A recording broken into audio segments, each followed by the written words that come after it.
Unfortunately, and I have to say it, one of our projects was the installation of a theater, an anesthesia room, and some other things, but by missing a doctor, it is not possible to make use of it.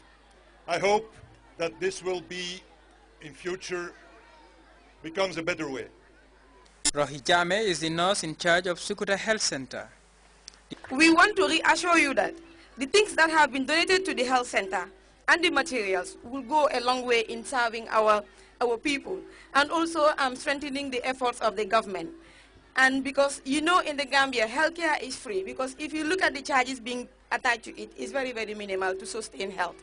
So we need the support of other people outside, and your group is one of them. So we want to say thank you again. The principal of Sukuta Lower Basic School expressed his delight at the donation and commended the Belgian donors for the good gesture. The items, he went on, will be used efficiently. This strong will of our friend is translated into concrete action. They have almost completed electrifying a 6-classroom block and again rehabilitated a classroom block to enable us enroll more children. I wish therefore to express to our dear friends our gratitude for their generosity. The partnership between the Belgian NGO and the community of Sukuta continues to benefit both sides. As we all know, Sukuta Health Center is strategically located facility covering about 13 catchment areas, seeing approximately 60,000 patients every year. That means having an intervention from this philanthropy support is definitely timely. Since the establishment of this relationship in 2008, we have registered numerous support from this organization or these friends in the form of donation of biomedical equipment, assorted materials, refurbishment of the operating theater, and etc., etc. The Village Development Committee chairman of Sukuta hails the collaboration between the people of Sukuta and the Belgian Gambia project, which he says brought about significant development to the community. Please let me inform you that the VDC has just, and we are moving on, developing what we call our agenda for development of this community. The education and medical items donated by the group came at a time the fast-growing community is increasing efforts at improving the conditions of both vital social facilities. For Grts News, this is Babukar Senghor. Since the previous meeting of the Monetary Policy Committee of the Central Bank of the Gambia, MPCI, global economic prospects have improved modestly. A news release from the Central Bank of the Gambia states that although economic growth is estimated to have decelerated to 3.2% in 2012 from 3.9% in 2011, output is projected to strengthen gradually through 2013, averaging 3.5%. The committee warns that there are downside risks to the outlook, including slow recovery in the euro area and excessive near-term consolidation in the United States. For advanced economies, the dispatch states economic growth is projected at 1.4% in 2013 from the 16% projected earlier, adding economic activity in emerging and developing countries remains robust thanks to the supportive policies. Growth, the MPC news release reveals, is expected to reach 5.5% in 2013 from 5.1% in 2012. The Monetary Policy Committee of the Central Bank of the Gambia says real gross domestic product GDP of the Gambian economy is estimated to have grown by 4.0% in 2012, following a contraction of 4.3% in 2011, quoting the Gambia Bureau of Statistics. According to the news release, preliminary projections indicate the output would expand by 10.0% in 2013, premised on strong growth of agriculture and tourism. The dollar C, according to the news release, weakened against all major international currencies traded on the foreign exchange market, while consumer food inflation fell slightly to 5.6% in December 2012 from 5.7% in December 2011. The release also states that inflation is forecast to remain in single digit, consistent with the pace of monetary expansion. adding, the MPC, however, assesses the balance of risk to the inflation outlook to be on the upside, giving heightened inflationary expectations.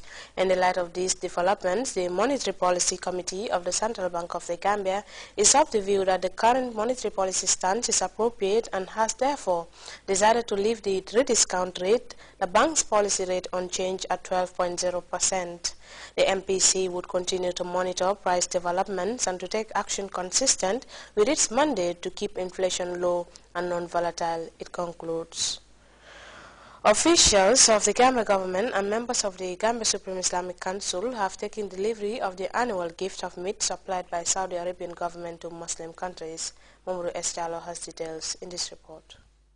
The Gambia is one Muslim country that takes delivery of containers loaded with meat each year thanks to the Kingdom of Saudi Arabia.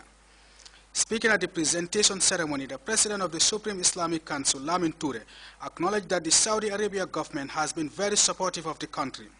Imam Toure saluted the leadership of this country for creating the enabling environment for such interventions. He assured the visiting officials that they will supply the meat to the needy and poor in all regions. Also speaking at this ceremony was Alhaji Lamin Jaite, who expressed gratitude to the Office of the President and the Saudi government, whilst recognizing the cordial ties between Banjul and Riyadh.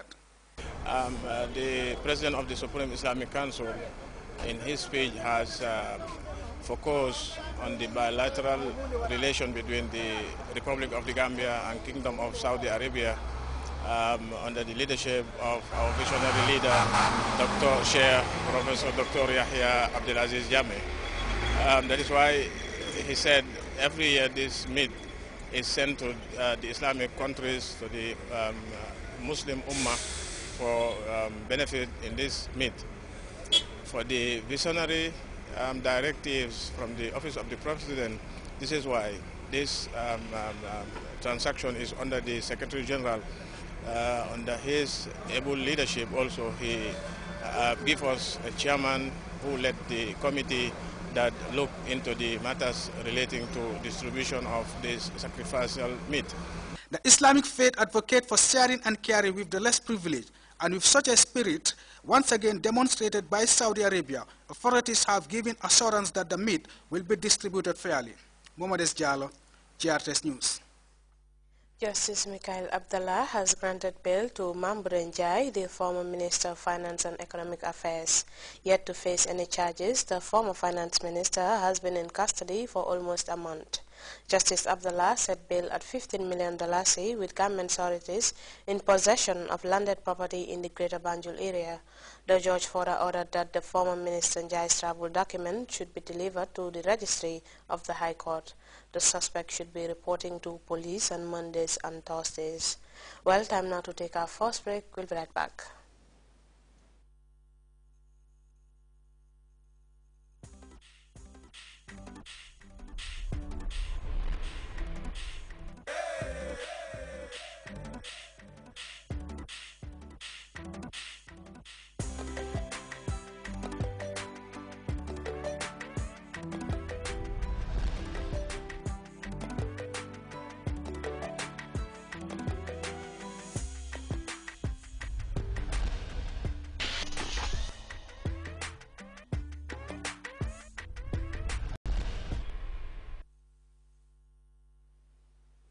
Welcome back. The recent unrest in Egypt is not confined to the capital, Cairo. Clashes have occurred in other places like Qusayr Island, where military and business interests have focused on some prime real estate. As CNN's Ben Widerman reports, it's all about land, power, money, and the Egyptian revolution. Arabic saying, and for Egypt's impoverished farmers, it's life itself. For generations, the people of Qusayr Island in the Nile have tilled the soil here and fished the murky waters, scratching out a living while the city of Cairo has sprawled around them. Real estate agents like to say it's all about location, location, location, and this island has all three. In the Nile, south of central Cairo, with lots of fresh air, plenty of sunshine, fertile soil, and a beautiful view. Investors have long had their eyes on Qusayr, and here they know it. We're not squatters, says resident Magdi Hussein. We've been living here from father to son. We have